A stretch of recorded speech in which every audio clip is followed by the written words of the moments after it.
Good evening, everyone. I welcome you all to the second week of KSOS PG classroom. Last week, we had a discussion on, we had a case-based discussion on glaucoma. So the plan is every 2 weeks, there will be a case-based discussion. And in between, we will have a discussion on certain important investigations in ophthalmology. So today we are having discussion on visual fields, which is an important part of workup of cases of glaucoma and neuro-ophthalmology. Good evening, everyone. I welcome you all to the second week of case.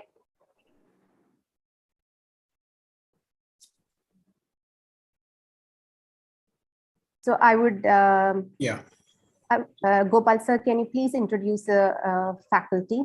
Sure.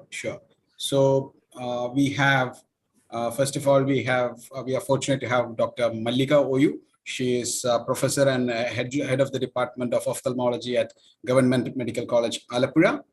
And we have Dr. Thomas George, who is a stalwart in glaucoma, who has worked for a long time in glaucoma and a very vocal presenter in all the KSOS meetings. And he is currently working as senior consultant glaucoma in Chaitanya Eye Hospital, Trivandrum. And we have Manoj Pratapan with us, who is associate professor of ophthalmology and glaucoma specialist in Amrita Institute of Medical Sciences. We have with us Srini, who is our scientific committee chairman, but I don't think he is in a position to talk right now because he's in the train. So without wasting any much time, I think let us go on to the case presentation. Yes, you can present the case, and Dr. Mallika, Dr. Thomas, and Dr. Manoj would tell us, one by one. They would basically, one of the postgraduates can take on the questions, and then we will go on to the discussion. All right, over to you. Is my screen visible, sir? Yes, you are visible. Your screen is visible, very well visible. You can go to the first question. Okay, sir. Okay, so this is a single field analysis of a 60-year-old male. It is a central 24-2 threshold test with a stimulus of size 3, white in color. Background intensity was maintained at the same at 31.5 abstract lips. Strategy was theta fast. Pupil diameter was adequate at 4.7 mm. Visual acuity was 6.6, and the correct refractive error was corrected. And the date of this examination is at 4th of March 2022. Now coming to the reliability parameters, the fixation monitoring was gaze bar blind spot. Fixation target was central. Fixation losses were 2/15. False positive errors were 2%. False negative errors were 13%, and the test duration was about 5 minutes 38 seconds. Foveal threshold again was at 37 decibel, which is fairly reliable with our visual acuity of 6.6. Coming to the gray scale, we see scotomas present in both the hemifields, more towards the nasal side, and denser in the inferior hemifield, forming a arcuate pattern. Coming to the total deviation and the pattern deviation plot, total deviation and the pattern deviation plot are nearly identical, which points towards focal visual field defect.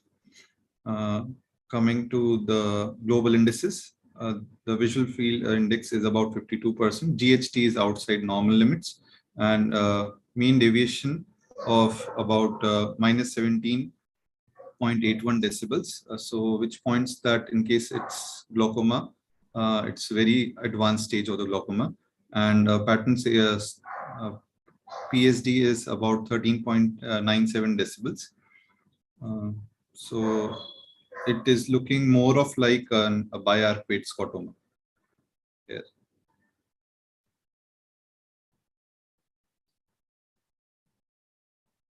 Coming to the left eye of the same patient, we can see the parameters were fairly, reliability parameters were fairly adequate. 32 decibel was the foveal threshold, with which was corresponding to the visual acuity of 6.6. The raw image grayscale shows scotomas present in both the hemifields. Then total deviation and the pattern deviation are corresponding, which is again pointing towards a focal visual field defect. GHT was outside normal limits, a visual field index of 70%, and mean deviation of minus 10.79 decibels, and PSD of 9.61 decibels. It is giving an image of superior arcuate scotoma with inferior developing arcuate scotoma, and points towards glaucoma.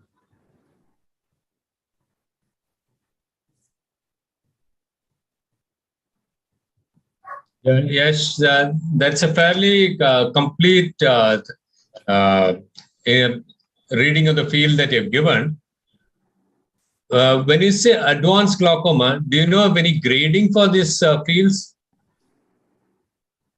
There's something called Hodap-Parrish grading for fields based on the mean deviation. So the numbers to remember are 6, 12, 20. Mild, moderate, yeah. Less than 6 is considered early. And 6 to 12 would be moderate. And beyond 12 would be advanced. Yes, sir.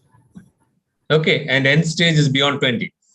Yes. So by that grading, the right eye would be advanced, almost reaching the end stage, and left eye would be moderate. Moderate. Yes. So to put a term to the mean deviation. Okay, 6, 12, 20. Yes. And that's about it. Any field, we cannot look at it in isolation. So unless this corresponds to the disc and NFL changes, we would call it glaucoma. That should be termed. This looks like advanced glaucoma, but we need to correlate with the disc and field. Yes, sir. So what would be the possible disc changes in the right eye and the left eye, Yash? Sir, in the right eye, it should be a superior and inferior thinning of the optic disc, and left eye also superior and inferior thinning of the RNFL, more towards the superiorly, and as compared to the superior, less thinning in the inferior part. Left eye, you got a denser scotoma superiorly, so where will the thinning be? The bigger thinning. Inferiorly. Inferiorly. Yes, sir. And left eye again, if you look at the inferior scotoma, is it an arcuate or are we looking at a big nasal step? It's almost an arcuate. Yes, sir. Arcuate and nasal step is also there. So it's more like a nasal step. Yes, it's a big nasal step. Yes, sir. One thing in the right is it is involving the central fixation. Anything regarding if a field involves in a glaucoma, if it involves the central fixation, any special thing about the glaucoma? Yes, glaucoma not involves. High pressure glaucoma?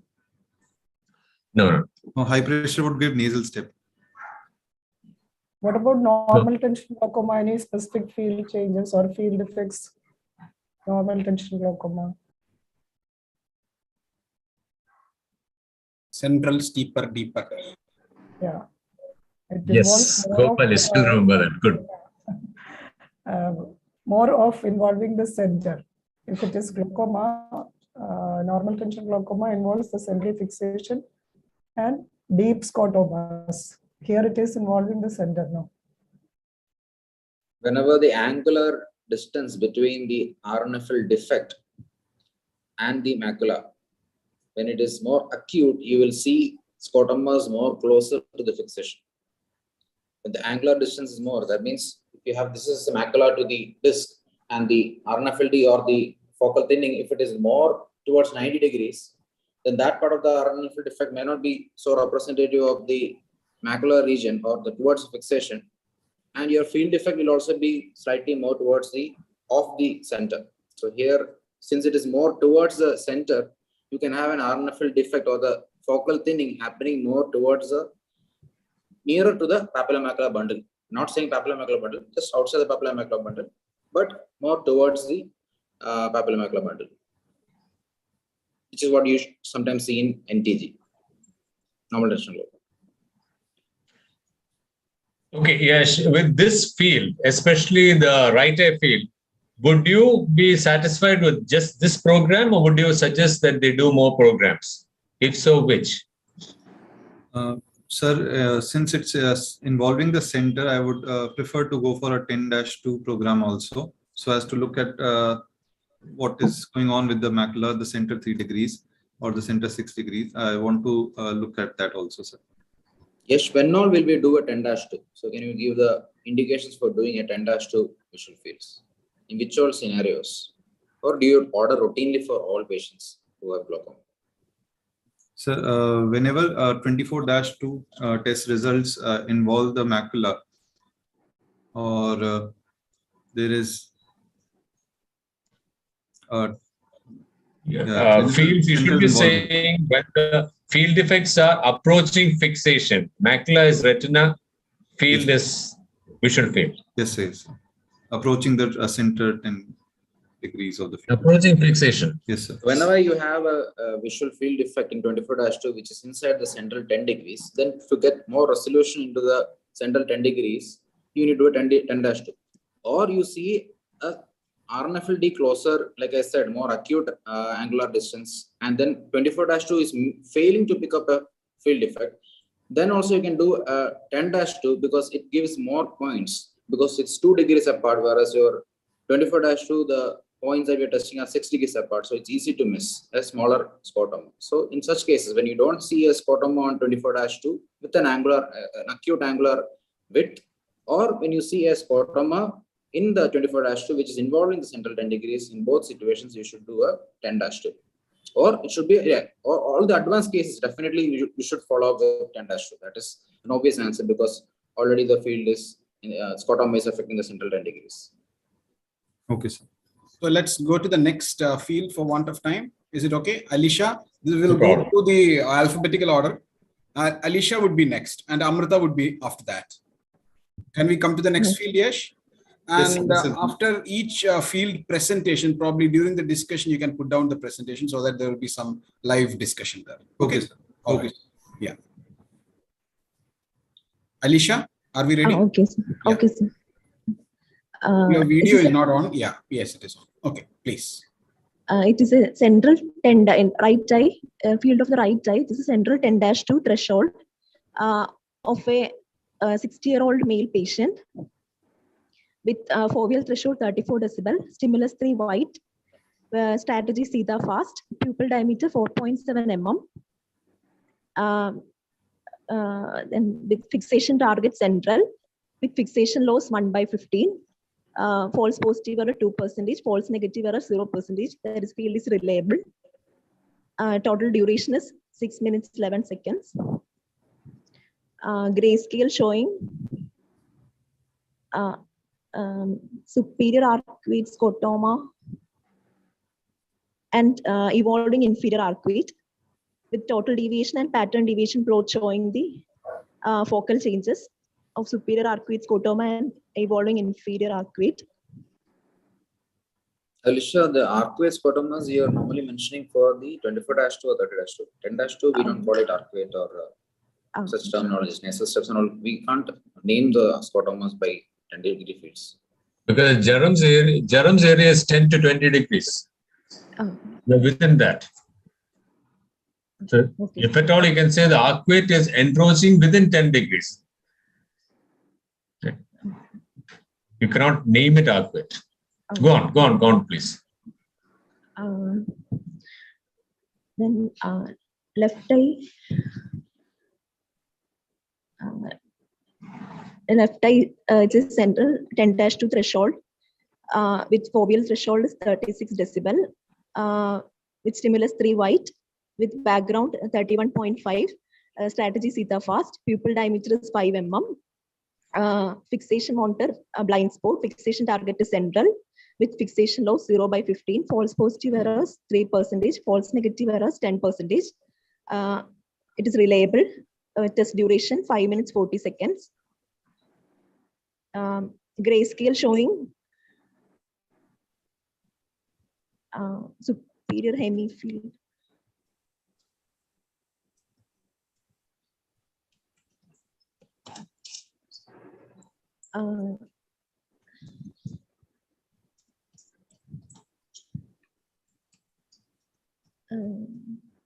What will you superior order for this hemifield patient next? 30-2. This You do patient, it for that. this patient, this is already 10-2 program. What will you ask for this patient?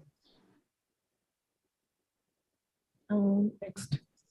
24-2 at Ma'am. it is center involving Madam is asking if you will do a macular screening program, that is 5 degrees, 5 degree. central. Since this superior value is 0, you want to know whether there is a macular split or a threat. So next, you have to ask for a macular program. Okay. To decide Both the upon 5 degrees and 10 degrees, the spacing between the points are 2 degrees apart.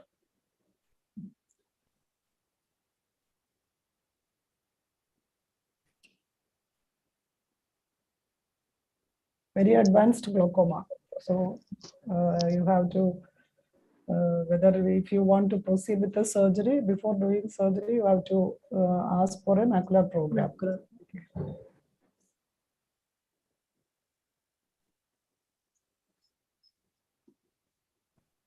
Okay. Alicia, is there any reason why we should actually look for this split? Madam was asking about the split. What is the need for understanding that prior to doing surgery?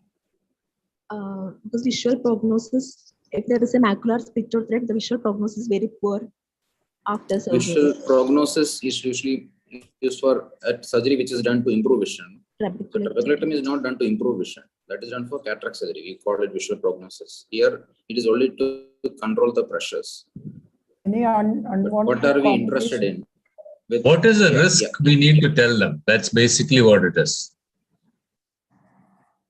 Before proceeding for surgery, anything you want to explain to the patient? Suppose there is a macular split. Burnout phenomenon. Anybody else jump in and answer the question? Washout phenomenon. Washout. If there is macular threat or split. Flush out, snuff out, it's all the same. Wipe out. There's a 2 to 2.5% risk of loss of central vision once there is a split macular fixation. So what is a split macular fixation? Arati, you answered that question. So how do you define a split macular fixation? Less than 0 into adjacent, less than 0 decibel, less than 0 into adjacent points. 0 decibels, okay. 0 or even a single digit, I'd call it a split. 2 adjacent points. Where should the 2 points be? Close to fixation. No. One of them should be abutting fixation. You got a macular program, you got that plus sign, making it into 4 quadrants. One of those abutting the central things should be 0. And within that quadrant, you should have an adjacent point also. If the next point is on the other side of the midline or the horizontal line, it doesn't make the split. Okay. Gopal, maybe we can go on to the next field. Okay, let's move to the next field, Yash. And Amrita can take on the next field. Amrita, are we ready? Yeah. Yes. Yes, sir. Sure.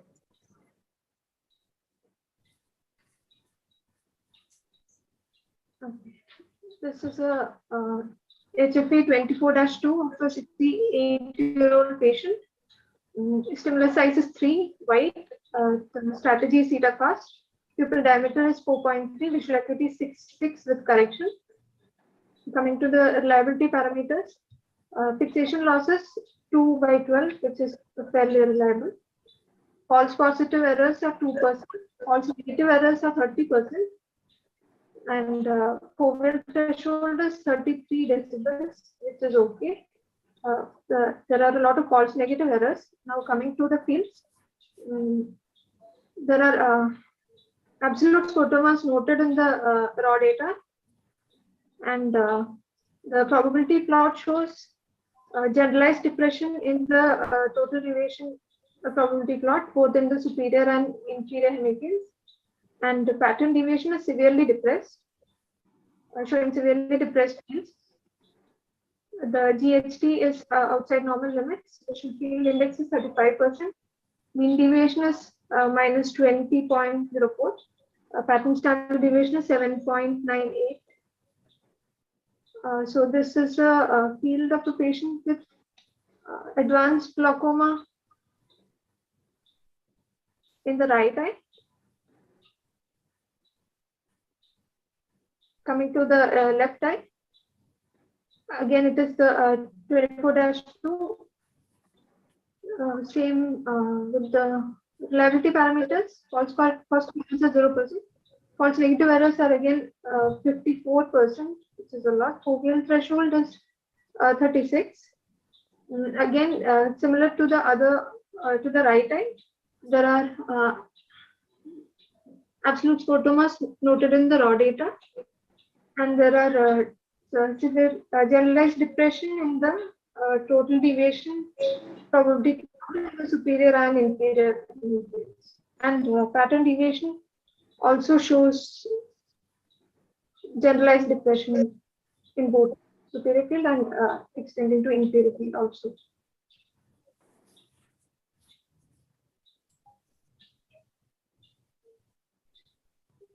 Amrita, you committed that it's a glaucoma. We haven't seen the clinical picture. It's a near 90-year-old person, and reliability is suspect in both eyes. That's okay. But still, there is some data you can pull out of this field. Could this be homonymous hemianopia also?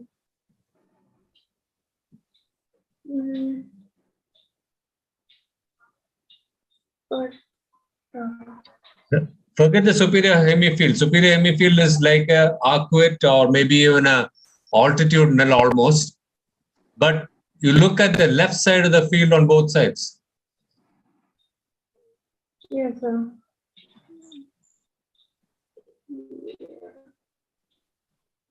It could very well be a homonymous hemianopia as well. That's why we should not commit on the diagnosis straight off.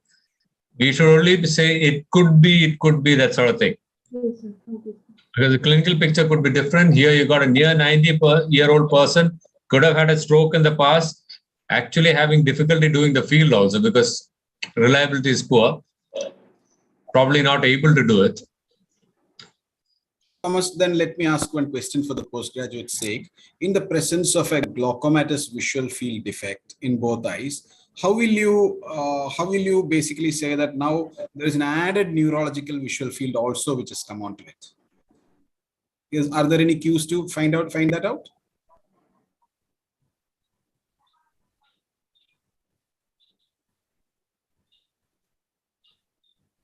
No, Thomas, I am asking a doubt to you.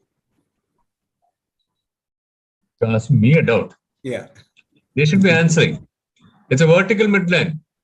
Yeah, but in the presence of advanced glaucoma, probably that I mean, there, like in this case, when you said that it is homonymous hemianopia also added on, how could you say that? Because already, superior half, I cannot say anything. Yeah. Because superior half, you got a dense horizontal scotoma which is going across the vertical meridian. Sure. Yeah. The inferior half seems to have a definite vertical left being worse than right. So it could very well be a left homonymous, at least an inferior quadrant. Sir, if the patient is already under our care and we've been following the patient, and if the patient has come to us with a recent onset of symptoms like a decreased vision, and on fields also, if you're seeing a change suddenly, then of course the disc is not going to tell us. The field, if you see a rapid progression in the fields, and if it is fitting into a vertical midline, then probably we should ask for a MRI. We should ask for a neuroimaging, neuroevaluation, whatever. It can be And the stroke, it can be slightest doubt, we should ask for an MRI.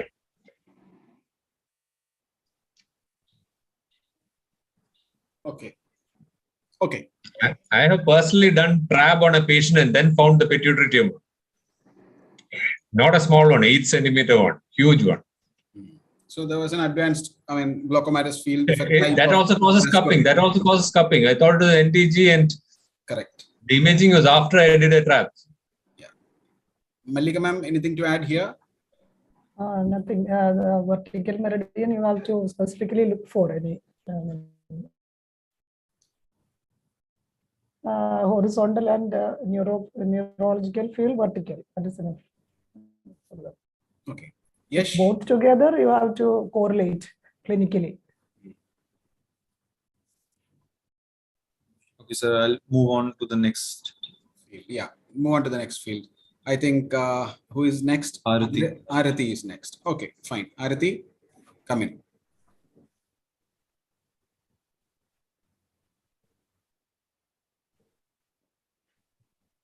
This is a 10-2 threshold test of a 88-year-old person with central fixation. Fixation loss is 1/14 and false positive and negative errors less than 33. So it's reliable. Fovea is 24 decibels. And then stimulus 3 white and the strategy theta fast. Pupil diameter is 5.3, that is adequate. And the visual acuity is 6/6.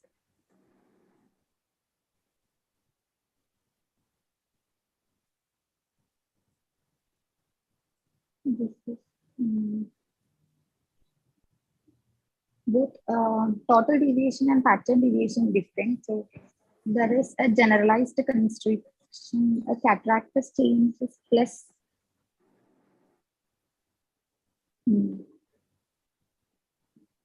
Arti, can I interrupt you? Because we are on the right eye field, right? We got a visual acuity of 6.6 and a fovea of 24. Sorry. Does that correspond? No. Red flag number 1. The other red flag here is, this is a theta fast program. And the patient, if I'm reading it right, has taken more than 6 minutes to do the test.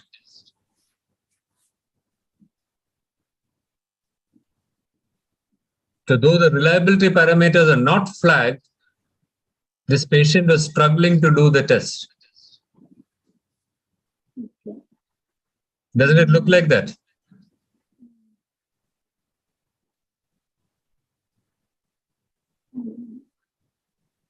Go on. And what does the grayscale show you? Typically, we would say make that diagnosis on a 30-2 or a 24-2, but what does the grayscale look like? Just eyeballing it.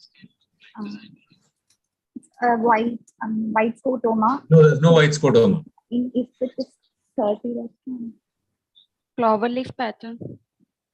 Yes, that does look like a fatigue field. Cloverleaf pattern. This patient was struggling. So that has to be in the back of our mind, but we'll still try to extract data out of the field. Go on.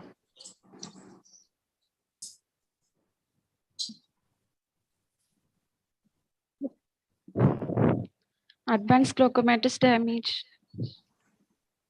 Cannot be ruled out from this field still. And what about the left eye field?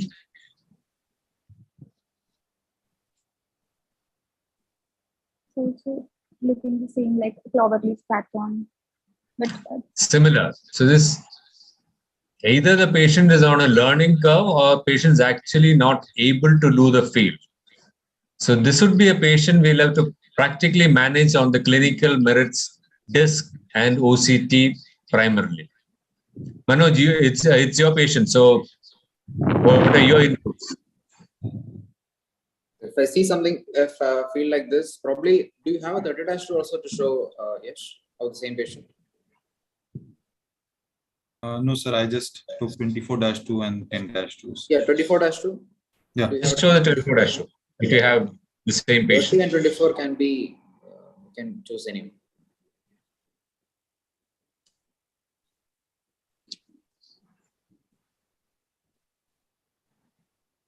Oh, it's the same patient with. Oh, it's a So, previous patient. All right. It's the same patient. Okay. Then probably we are, like sir said, we are looking at more advanced glaucoma. most likely.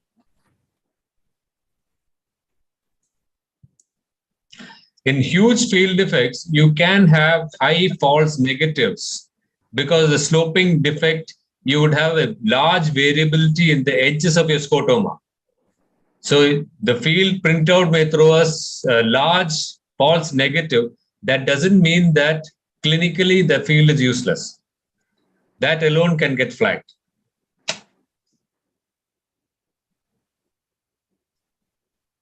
So to put it up simpler, if you have more than parameters. 40 false negative in advanced glaucoma, do not consider the field as not useful. It can still be normal for that patient. The most unreliable means parameter is the false positives. Yeah, false positive is always unreliable. Yeah.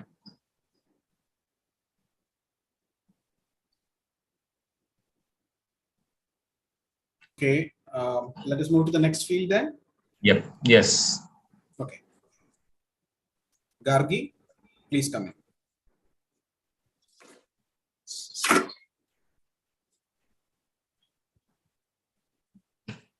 So this is a 51-year-old female with the central 24-2 field with the fixation target central and stimulus is 3 with the white, and then fovea is 37 decibel with visual acuity 6/6, which corresponds to the foveal threshold.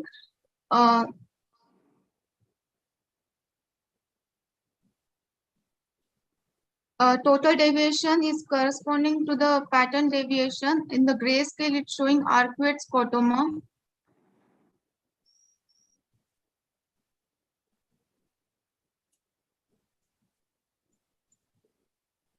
Okay, Gargi, which are the situations where total deviation and pattern deviation will not be similar picture? Suppose a patient has glaucoma, then you're doing the fields. In which all situations will you not see a similar appearance in total deviation and pattern deviation? Patient is having cataract. Excuse me, can you repeat the answer? Sorry, patient is having cataract. Yes, one is cataract. So there will be more scotomas on the total deviation, and once the average, the common reduction it is reduced, you get the isolated scotomas, and you can get pattern deviations different. In which other situation? If it is glaucoma, one is cataract or media opacity, then, or it is a very advanced disease. When you have advanced glaucoma, still you can have sometimes have generalized depression also along in glaucoma. It need not be always cataract or media opacity. The other thing is pupillary diameter, if it is a meiosis. Severe small pupil. The pupil And size high refractive errors, that also is there. But I find this field fairly interesting because the right eye, you got a very high number of fixation losses in the index, but the gaze tracking is looking good. When you see such a picture, what should you think of?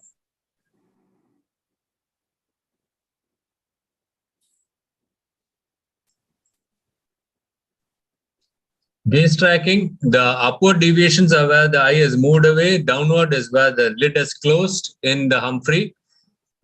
And if you look at it, this is better than a lot of patients, almost no upward movement. So gaze is straight, but fixation losses are huge. So what would you suspect?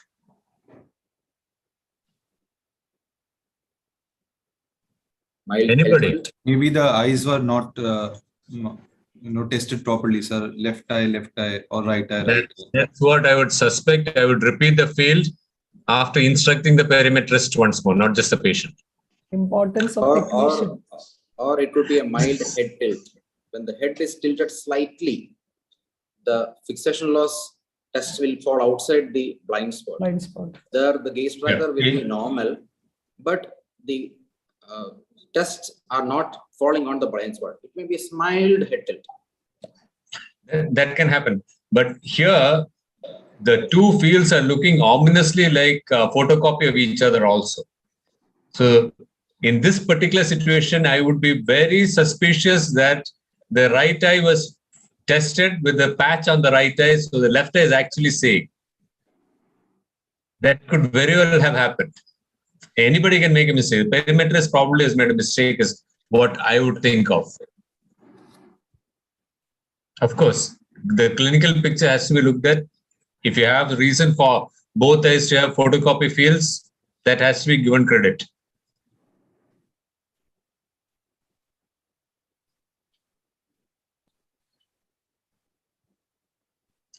It's just to underline, field is finally just an investigation. If it doesn't correspond to the picture, repeat the field. If you have the slightest doubt, repeat the field.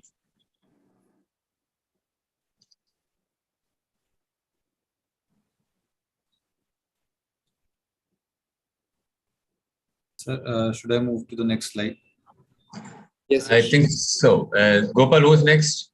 It is the person named HSD. Harsha. It is Dr. Harsha. Harsha.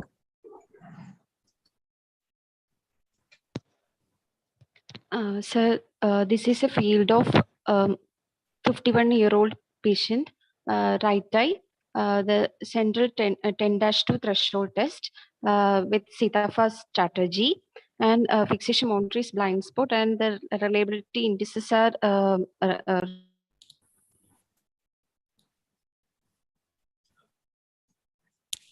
Harsha, you're muted. Yeah, go on. sorry, sir. Pupil diameter is 2.9 millimeter, just adequate. And foveal threshold is 39 decibel. The grayscale shows superior arcuate scotoma.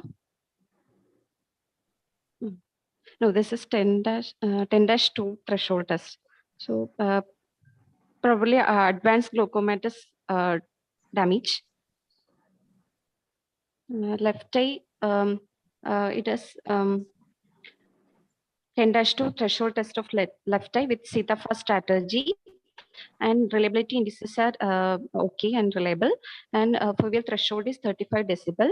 Again, this is also showing advanced glaucomatous damage.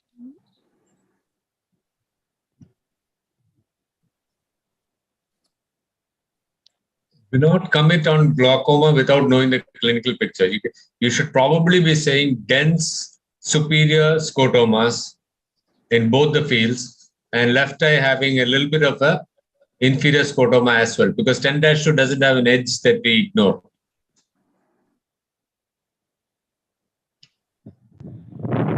Okay, sir.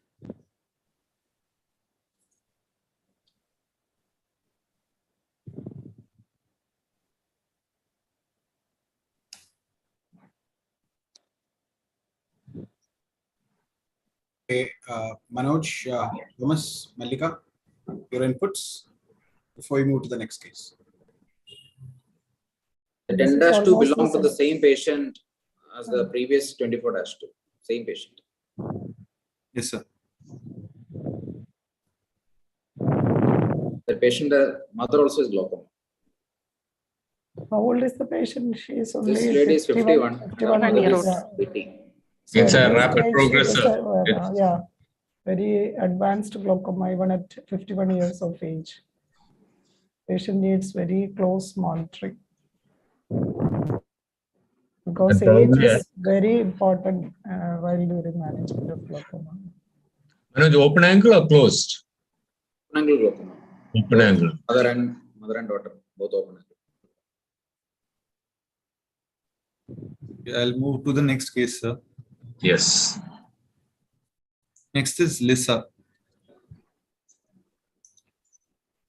This is a 30-2 field of a 71-year-old patient with foveal threshold of 33 decibel, which is corresponding to the visual acuity of 6.6, with a stimulation size of 3 with a strategy theta first, with a pupil diameter of 4.2 millimeter, with the grayscale showing the edge artifact in the right eye, and the mean deviation with a minus 7.23, and the left eye showing the left eye with the fixation loss of 0 of 40, with a test duration of 5 minutes 32 seconds, foveal threshold 34 decibel, with a stimulus size 3 and strategy theta first, with a pupil diameter of 3.4 mm, with a visual acuity 6.6, and showing the edge artifact.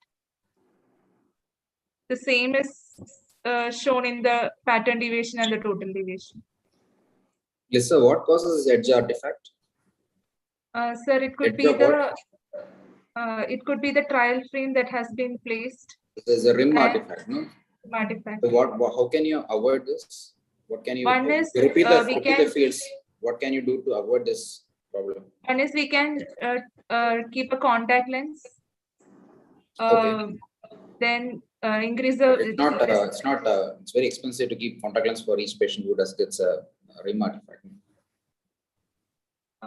Pupil can be dilated. No, it's not about the pupil. No, it is a rim artifact of the trial lens. That lens. Bigger trial. Yeah. Bigger. So what can be done to prevent this?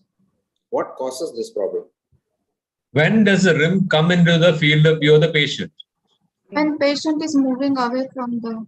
Yes, very good, Gargi. Yes. So when the head actually falls away from the rest. So make sure that the patient's head is pressed against the headrest all the time throughout the test. So we'll start off with the central part initially. The patient is performing well, then over time the head tends to fall back. That is when the peripheral field is tested. So then you get a edge spot on. So you have to repeat the field so that see whether it is disappearing. That's right.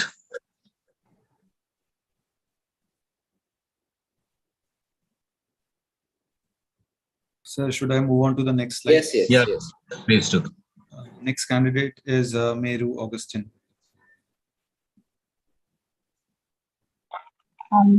This is a central 10-2 threshold test of a 58-year-old patient with a size 3 stimulus and white and white background.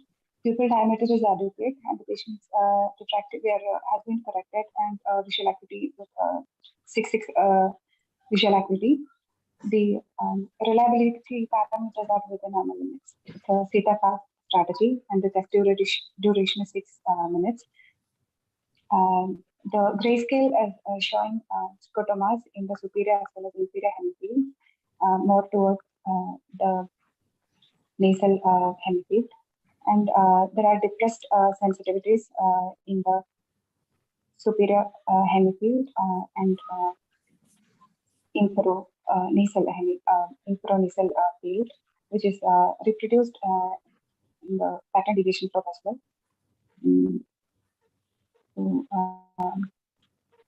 This could be an advanced glaucomatous field defect. But then again, we'll have to confirm this finding.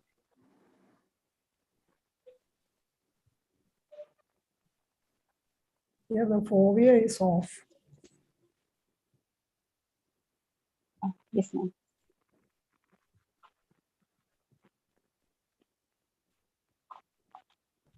It's a very sharp and dense absolute scotoma. So unless it's an NTG, I'm not sure if you can call it a glaucoma. We also have to rule out neurological causes for it.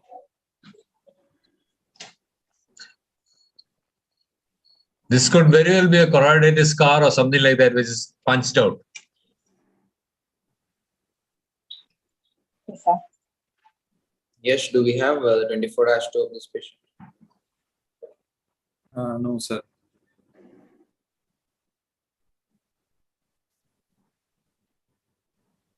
Could not get it. And also only the left eye, not the right eye also. Probably only one eye had vision which could be compatible with the field test.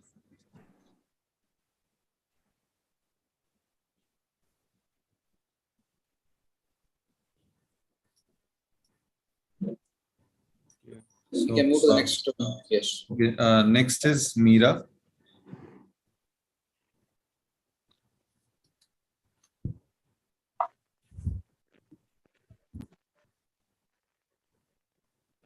Mira, you are muted. Please unmute. Sorry. So this is a 10-2 of a 74-year-old female with the fixation target central and the it's a CETA-FAST strategy, and the visual acuity of the patient is corresponding to 6/9. The test duration is 6 minutes and 11 seconds. The grayscale is showing an altitudinal field effect. Mira, you cannot comment on such things by looking at 10-2. No? If it's a 30-2, then I can agree. But again, there is 10-2. So don't make arcuate or altitudinal such comments. So there is scotomas involving the superior.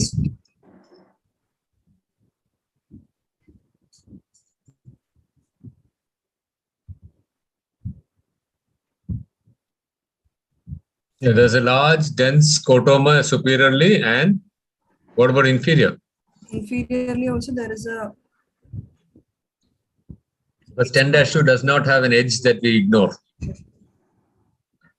Which is why you should look at the pattern also before you start commenting. There's something significant there inferiorly as well.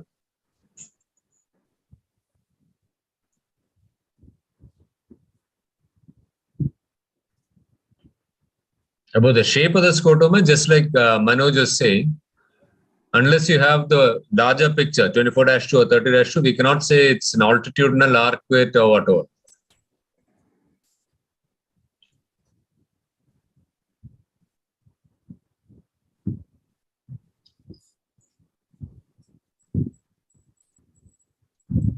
Yes, you can show the 24-2 of this patient. I don't have it in the PPT, but I have it physically here. Actually. Yeah. Didn't know what all. You can just show it up like that. We can show it in the camera. Let's see. At least the grayscale we'll be able to see. Because that horizontal cutoff looks like it's a ptosis also. That's possible. Okay. If it's This reproducible. patient has accent-filled Rager syndrome with glaucoma. Okay. Find it.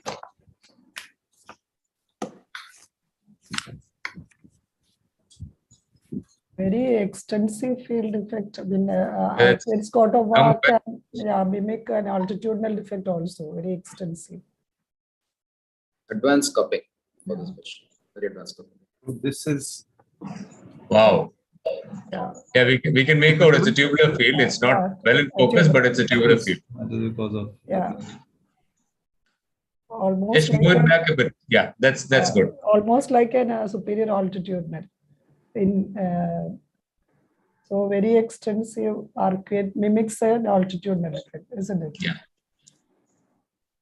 A very advanced tubular. Okay, sir. Next participant would be Netra. Share the screen. Mute.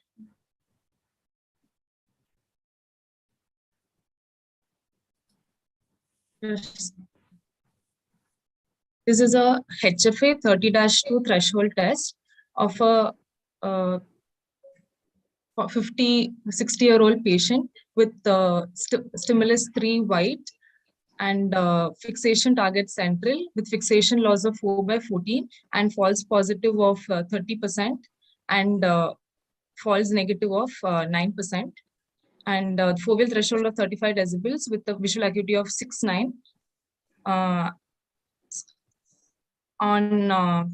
So false positives around 30%. So it's not completely reliable. And on grayscale, there is more scotomas in the right inferior quadrant and a few scotomas in the right superior quadrant. And on total deviation and pattern deviation, there are 10 scotomas inferiorly and superiorly. and on the visual field index is 65% and mean deviation is minus 13.06 decibels and pattern standard deviation of 13.78 decibels. And this could be right inferior quadrant anopia. What about any other eye? Any idea regarding the other eye field? You should say sharply demarcated at the vertical midline. That statement also should be said. Do we have the other eye field? Yes, sir. Yes, sir. That's showing.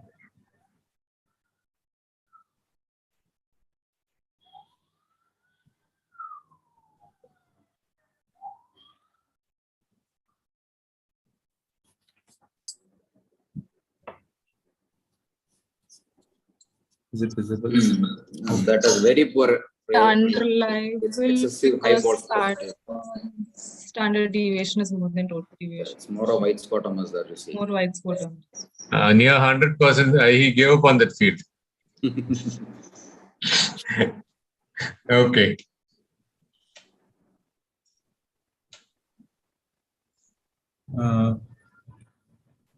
So this probably is a quadrantopia, like you said, and if it's an inferior quadrantopia, where are you expecting the lesion? Netra. Yes, sir. Superior. No, site of lesion, neuro-ophthalmology. Site of Is it right inferior or left inferior quadrantopia? Right inferior quadrant anopia, sir. So if you have a right inferior quadrantopia, where is your typical lesion? Left parietal. Yes, left parietal. If it's incongruous, if it is congruous, you have to think of areas where the fibers are near together. That means you would be thinking of stuff like part of the optic tract or the occiput, upper occiput. Okay. Yeah, we can probably go on to the next field. Okay, so next participant is Rachel. And her visual field is this.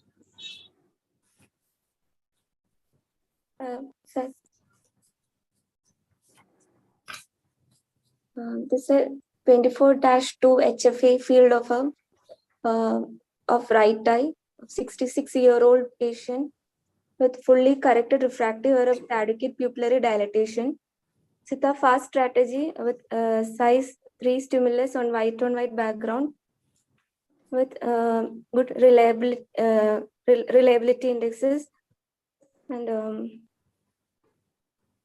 it shows dense scotomas in the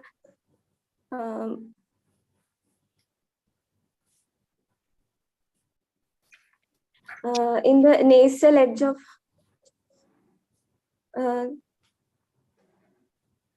in the supranasal field with maximum reproducibility in the pattern deviation. The standard, it could be an edge defect. Pattern standard deviation is only 3 decibel. Or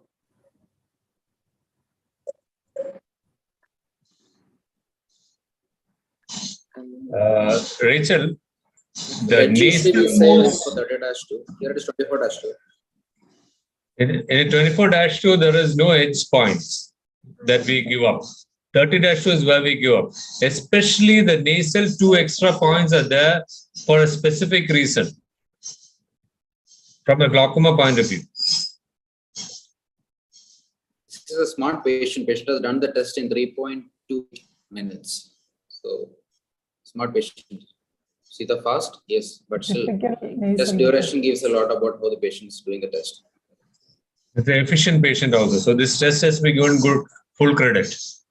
A typical nasal step. The superior nasal step. Early glaucoma, you cannot miss those. That's where we want to catch the patient. And that's other field. Okay, other field is normal, right? Yes. Okay.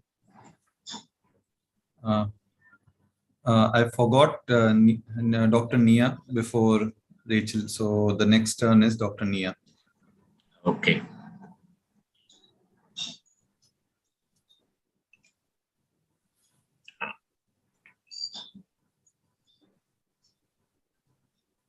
This is a visual field of a 61-year-old patient, central 24-2 threshold, which was of stimulus 3 pattern, visual acuity 6/12, and foveal threshold 34 decibel, which corresponds to it. And fixation losses are of 0%, and false positive 0%, and false negative errors are 26%. And we can see like total deviation, and we can see cloverleaf pattern. Yes, Dr. Nia. This is cloverleaf pattern. Yes. What does a cloverleaf HF tell is you? not seen here, no? No, HF is not there. Time taken is also 9 minutes 41 seconds. 9.41 seconds test duration. It's a very long time for a CETA standard. So, what does a cloverleaf tell you? Inference. Inference. What is the inference from this? Happy trigger patient, sir. What? I didn't get you. Trigger happy. Please repeat it. No. It's a very tired patient. False positive. No, he's false negative. Oh, trigger happy is false positive. Positive. This is false negative. So what is this? Tired patient. Yes. Patient has lost interest. Lost interest in doing the test. It's a fatigue field. Patient is tired. Patient has lost interest. Second half of the field, the patient has not responded. What will you do? Last to repeat the test after another day, sir. No. Reinstruct, enter is a patient, and repeat the test on another day. Yeah, that's right.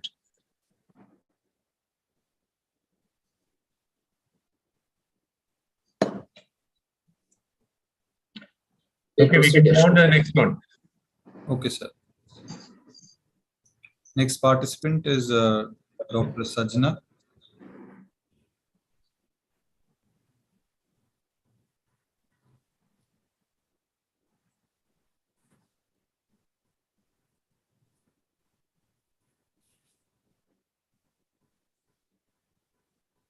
With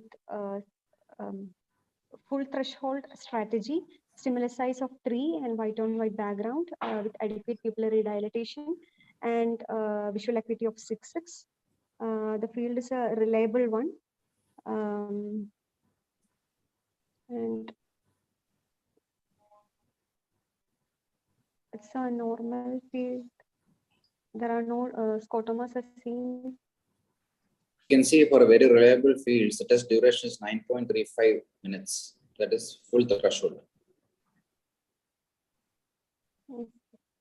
Generally, we use CETA standard or CETA fast. So this no need. So probably you download it from the internet, yes? Yes, sir. Okay. Maybe only to see. Nowadays, we don't see this full threshold problem. What is the difference between full threshold and CETA? Sajna, what are all those bracketed numbers in the raw data? That's basically what the question is. Repeated values. Many points are repeated. Okay. So what is there in the global indices? Any difference from the CETA? Corrected pattern standard deviations. What is this SF? What? The CPSD is what? Corrected pattern standard deviation. Yeah. What are the indices from which it is calculated? And above that, you can see SF. What is that SF? PSD, pattern standard deviation adjusted for short-term fluctuation. Short-term fluctuation is what you get from the bracketed numbers, repeated tests. Yes, sir. It shows the intra-test variability. Otherwise, it is called intra-test variability, short-term fluctuation. And there is okay, open question. we do CETA standard, CETA fast, and now CETA fastest for most of our fields. But there's one program we should insist on full threshold from the glaucoma point of view. Which is that? I think we said that sometime back already. So let's see who is listening. The one program we will still insist on full threshold. 10-2. No. Macular program. Yes, Macular program. Macular split is still on, supposed to be on full threshold size 5. Once you put size 5, you don't have CETA.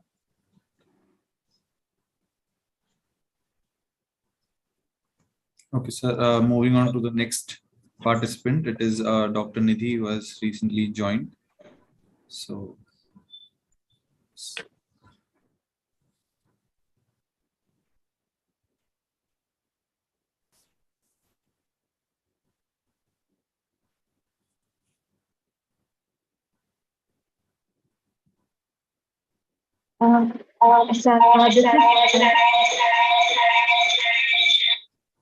This is a central 25-2 threshold test with central fixation target.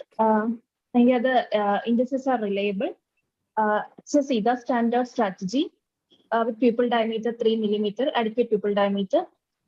Then the grayscale showing arc-width scotoma.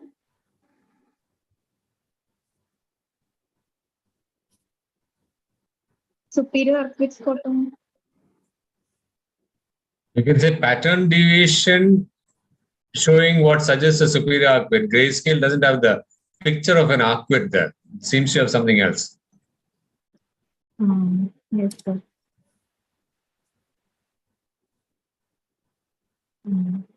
What is called when you have a paracentral connected with the blind spot? What is the name given? A paracentral scotoma in connection with the paracentral scotoma in connection with the blind spot. Glaucomatous defects, not sequocentral and stuff like that. Cedal scotoma. No. Yeah. Cedal scotoma. Cedal. It could be a cedal, or it could be on sectoral scotoma with some other lesion, not glaucomatous.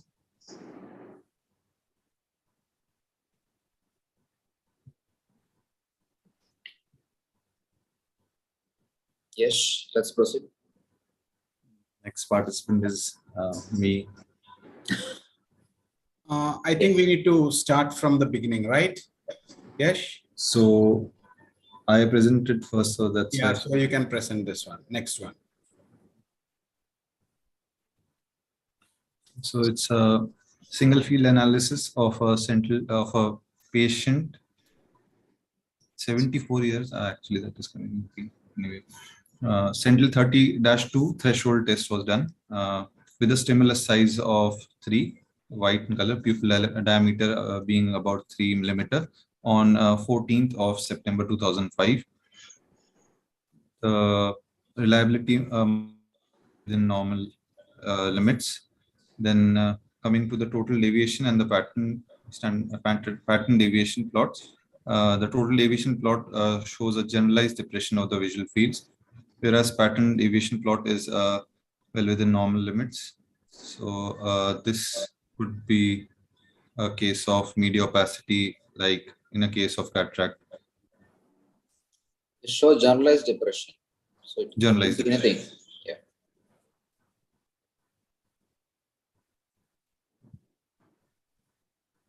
Next is Is generalized depression the first evidence of glaucoma before any field defects?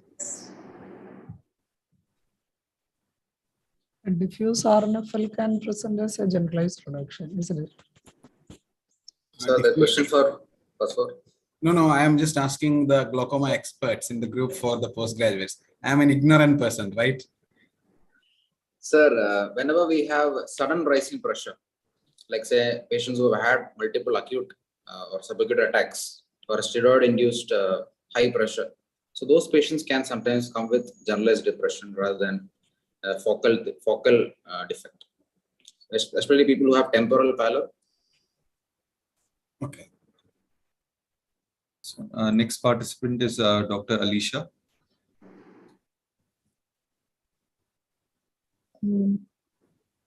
This is an HFA of HFA 24-2 threshold test of a 61-year-old patient with fixation target central, CETA standard strategy with fixation target central and fixation close to 0/15, and false positive and false negative errors are low, so the test is reliable. With test duration 5 minutes 34 seconds, foveal threshold is 35 decibel, pupil diameter 3 mm with visual acuity of 6.6, and the grayscale showing superior arcuate scotoma with the pattern deviation and total deviation plots showing a superior arcuate scotoma. So generally, to say something as superior arcuate, the scotoma should lie outside the 10 degrees. Here you can see the scotomas are involving the central 10 degrees, and most of the points above that horizontal midline is gone. So then what do you call it? Is it arcuate or something? You will rename it as something else. Is it an altitudinal effect? Superior altitudinal. You can see the whole majority of, there is no seen points in the superior half. It could very well be glaucoma also. You can have a total loss of the inferior neurolateral rim, and you can have an altitudinal. It may not be an AN or something, but it can be glaucoma. You cannot comment on that right now, but it is an altitudinal field effect.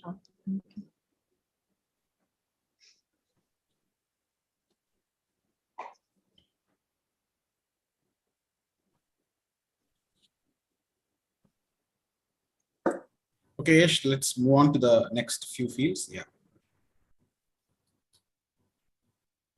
Next participant is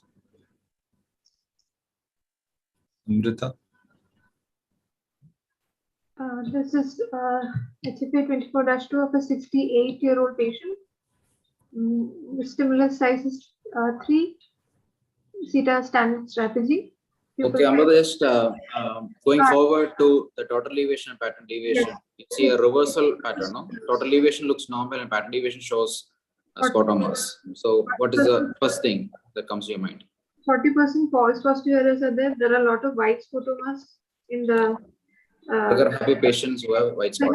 Yes, to the happy patients. And we need to GHT also you can see abnormally high sensitivity. GHT is abnormally high. So the test needs to be repeated. I'll ask you a tough question. Why is the pattern deviation all black with the other one being all white? Also, why is false negative also 40% if he's got false positive 40%?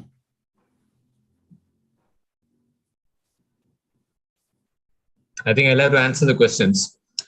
The patient was probably a trigger happy patient who was keeping on. Yes, absolutely.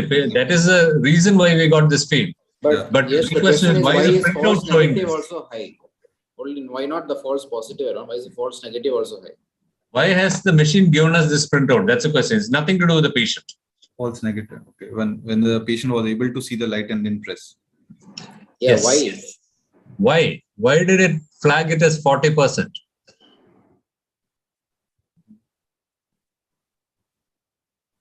Okay, it's actually quite simple. As far as the machine is concerned, the patient has seen a 50 decibel target. To check for a false negative, it goes down by 10.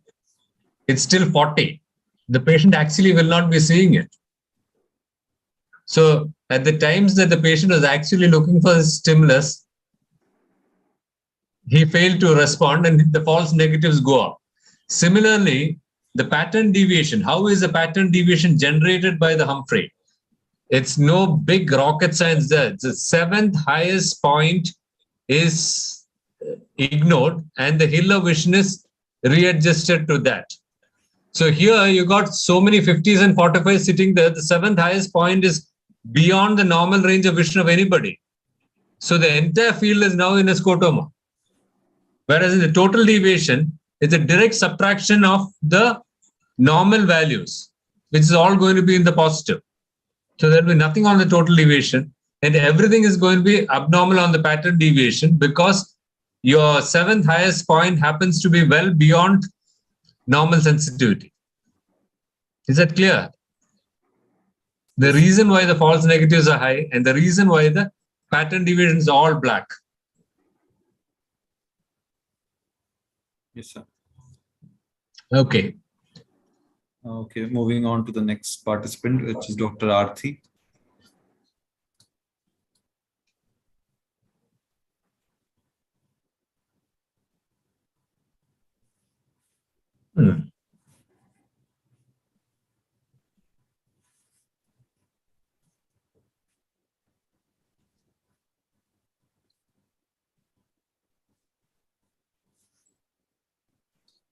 Maybe she's not there. Can we go to the next participant?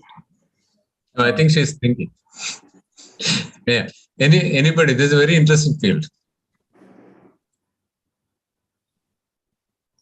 Dr. Arthi is not there. Dr. Gargi, would you like to take this one? This is 61-year-old male, central 30-2 threshold test with the stimulus size 3, visual acuity 6/6 and foveal threshold 31 decibel corresponding to it. False negative are 0%. Moving to the gray scale, seeing right and left eye, showing right homonymous hemianopia. Total deviation and pattern deviation is also corresponding to it, sir. Sparing the macula. It's sparing the macula. So where's the lesion? Where would you expect the lesion?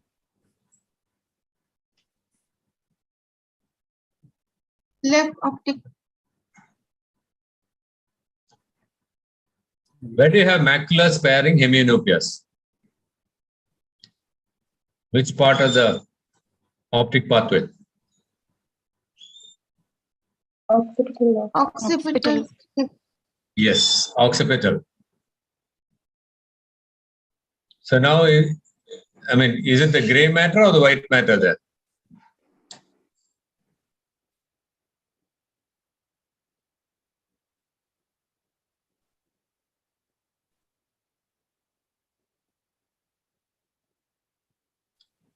Okay, the macula is subserved by the occipital pole. So, and that's a huge area. So if you've got a macular sparing, it's the occipital pole alone has been left. Okay.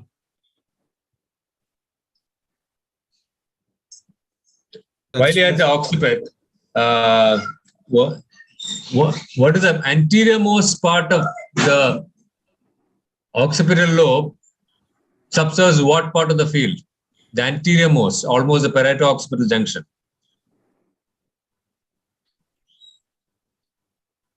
The temporal present, sir. The unpaired. Yeah, the monocular field, the extreme temporal. That is the anterior most part. Yes, do we have any more fields? Yes, sir. I will go on.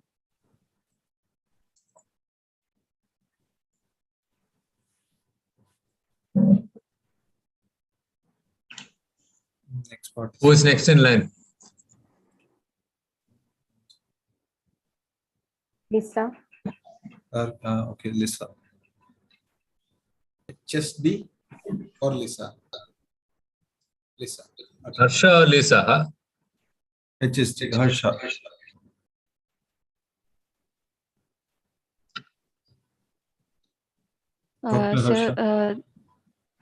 Sir, this is a central 30-2 threshold test of a 29-year-old patient with visual acuity 6/6 and with good reliability, and foveal threshold is 29 decibel, and the grayscale showing superior quadrantenopia. And same is seen in total deviation and pattern deviation plots. And left eye also It is 30-2 threshold test with good reliability, and foveal threshold is 37 decibel and visual acuity is 6.6. And this also shows superior quadrantenopia. And total deviation and pattern deviation plots also shows the same. Probably neurological field. What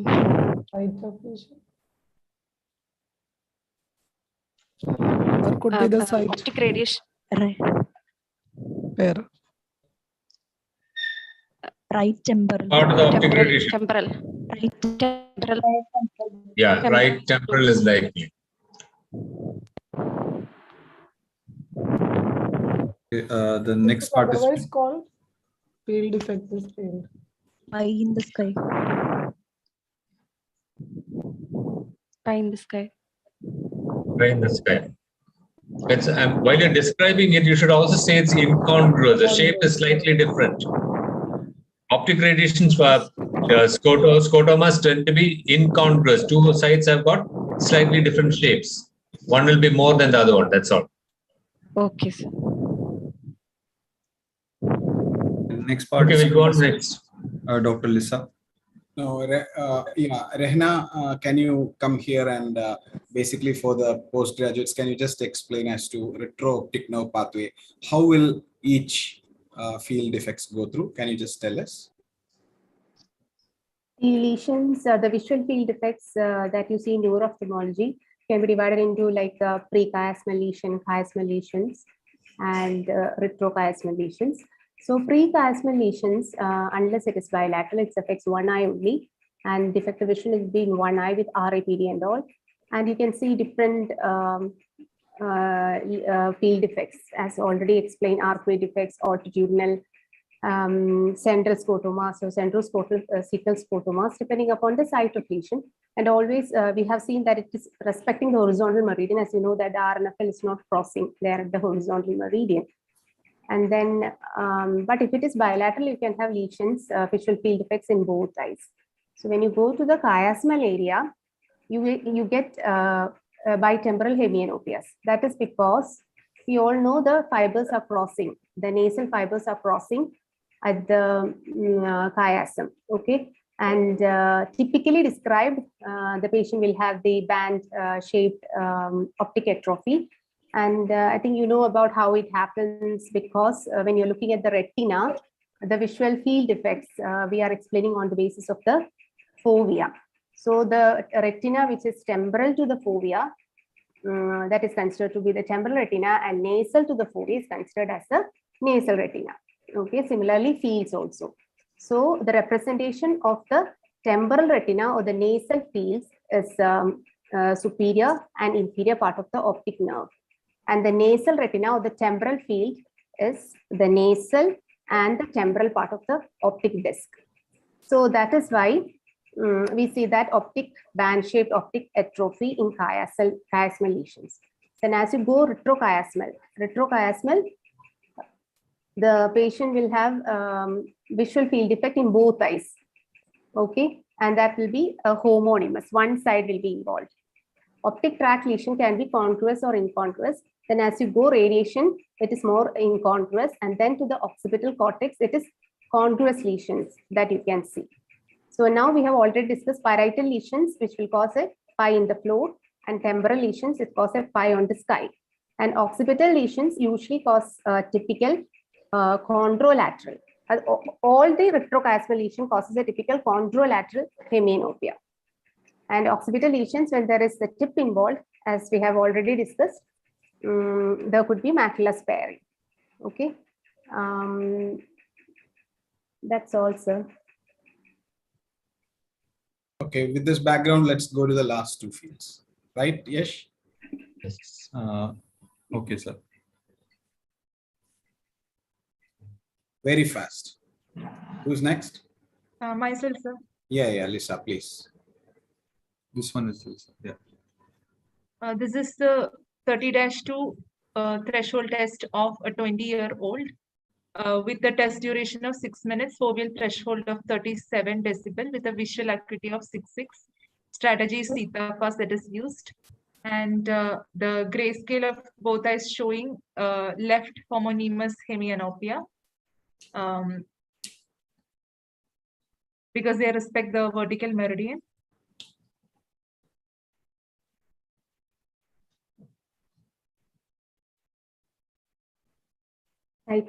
Congruous, incongruous. Yeah. Concruous, sir.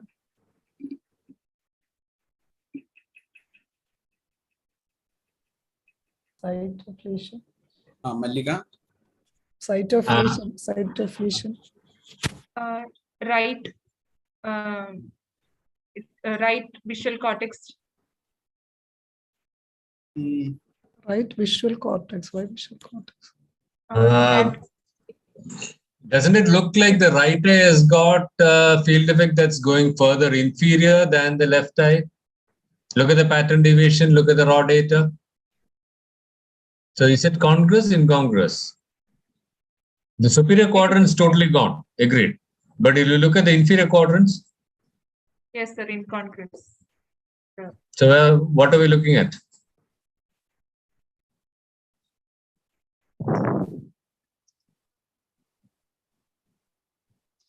Crossing over the vertical meridian inferiorly.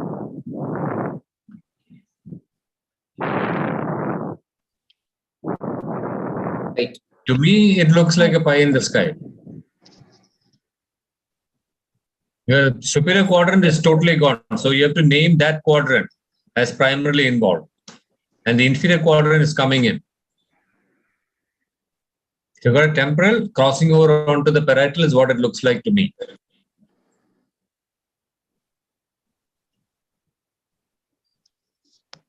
Young patient, 20-year-old, must be a tumor, I suppose.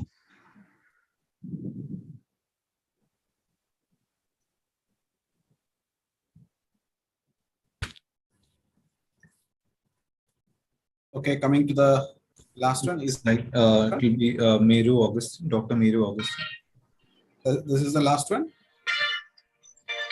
So we have time shortage, otherwise there are 2-3 more actually.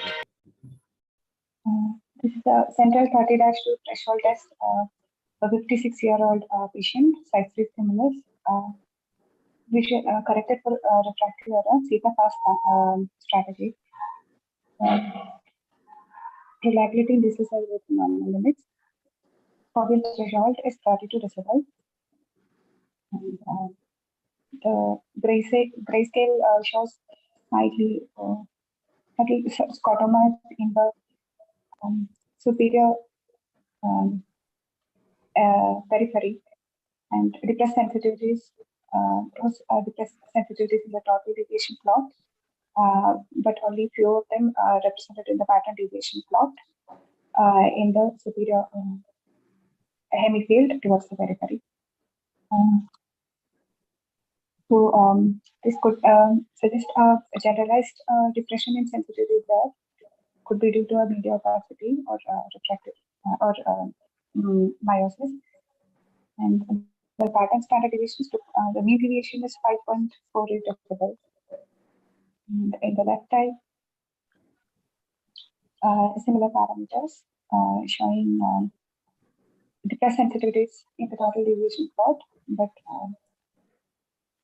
few of them are reproduced in the pattern deviation plot, which indicate a component of the general reduction in sensitivity, but focal defects are also there involving the center.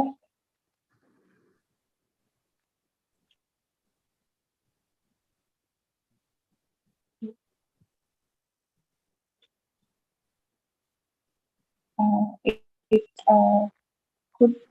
could be a glaucomatous field defect. But suppose I tell you this patient's on chloroquine. What do you think of now?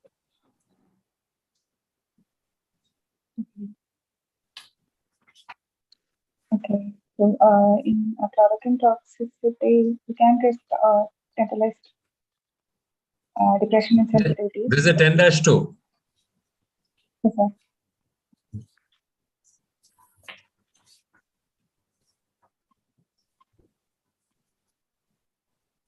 Nowadays, you should say the new age ATT, the high dose ethambutol business.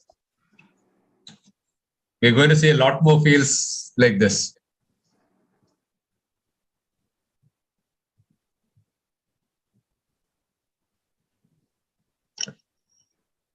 Well, I think that is the end of the visual fields that Yash was having. Yes, sir. Any questions that our postgraduates here would like to ask the panel? Any questions from this? Yeah. Anybody wants to ask a question? Any doubts or something like that? Feel free. Else we will ask. Yeah. Okay. Any comments by the the esteemed examiners? Only thing that I would like to put down is, do not base your diagnosis only on a field printout. It's a patient. You look at the patient. It doesn't correspond with what you saw on the patient. Repeat the field. And some patients will keep giving you all sorts of fields. Because they're not capable of doing fields. Then you ignore the fields. It's a full clinical picture that goes to managing a patient. Think of the learning curve also. Absolutely. Some people take about 6, 7 to come to the final one. Always better to ignore the first 1 or 2 fields. Glaucoma diagnosis is clinical. You don't need any investigations to diagnose glaucoma. Good stereoscopic disc examination with 90D and a slit lamp, gonioscopy, and an applied tonometry, you can say the patient has glaucoma. But generally, in an exam, let me ask you, let me be the devil's advocate and ask you, like during an exam, generally they will put in one field and probably ask you to comment on the disc and as well as the glaucomatous, the type of glaucoma, etc., right? I mean, I completely understand that clinical examination is very complimentary, but I think usually in an exam, visual fields will be kept, and based on that, there will be a lot of questions. Mallika ma'am, can you just tell about a little bit about that? Usually, Viva, a single field printout is kept, and just like this, single field printout, and you have to read like this only. You can say what type of field, reliability parameters. That is just to interpret. And finally, the management is always depending on the clinical correlation. But for exam, Viva, afternoon Viva, always there will be an interpretation on visual field, single field printout. So that is very important for them also. But when you treat a patient, always correlate clinically. I agree, but even in an exam, you should finish up by saying most likely this could be a glaucoma rather than say this is a double arc scotoma. Yeah. You should leave that doubt in there, because the examiner, some of these fellows will jump in and ask you, can it be an RD? It can be. Yeah. So even chorioretinitis patches, can mimic vascular blocks. Yeah. Yes. Yes. So many vascular branch vein occlusions coming as arcuate or altitudinal field defects. Post panretinal photocoagulations. Those are also notorious. That gives you perfect tubular fields. Okay, Rahna, what do we have next week? Can you just talk about what we have in store, and then let us close this program? Yeah. Next week, we will be having, again, case-based discussion, and that will be neuro ophthalmology, and that is done by Kottayam Medical College, and it is Dr. Jisha who is leading it. And the week after that, then again, it would be an investigation. All right. Okay. These postgraduates can tell us what investigations we want to take next time, so that we can plan it accordingly as well. Okay, so thank you very much, Dr. Mallika, Dr. Thomas, Dr. Manoj, and obviously Rehna, who is basically championing this program. And thanks very much to the postgraduates who have been, I think this 1 hour class has made you a little stronger in describing the fields. And that was the basic idea. Thank you very much all. Thank you. Thank you, sir. Thank you. Good night. Okay, we are all